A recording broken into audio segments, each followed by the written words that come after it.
Dwi Sasono ditangkap aparat kepolisian karena kasus dugaan kepemilikan dan penyalahgunaan narkotika. Dwi Sasono ditangkap Satuan Narkoba Polres Metro Jakarta Selatan di kediamannya di kawasan Pondok Labu, Jakarta Selatan 25 Mei 2020. Kami amankan publik figur DS atas narkotika jenis ganja, kata Kabid Humas Polda Metro Jaya, Kombes Pol Yusri Yunus dalam giat rilis di Polres Metro Jakarta Selatan, Senin 1 Juni 2020.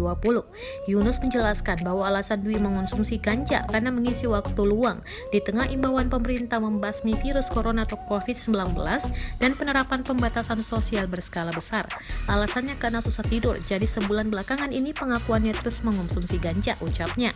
Karena virus COVID-19 ini berdampak pada kerjaannya dan ia menghabiskan waktu banyak di rumah saja, tambahnya. Yusri mengatakan kalau suami dari Widi Mulia itu memesan ganja kepada seseorang berinisial C yang sekarang masuk dalam DPO. Barangnya pun ditaruh dengan rapi di dalam sebuah kotak usai diambil dari C dan ditaruh di atas lemari, jelasnya. Lebih lanjut, polisi masih terus melakukan pemeriksaan kepada Dwi Sasono.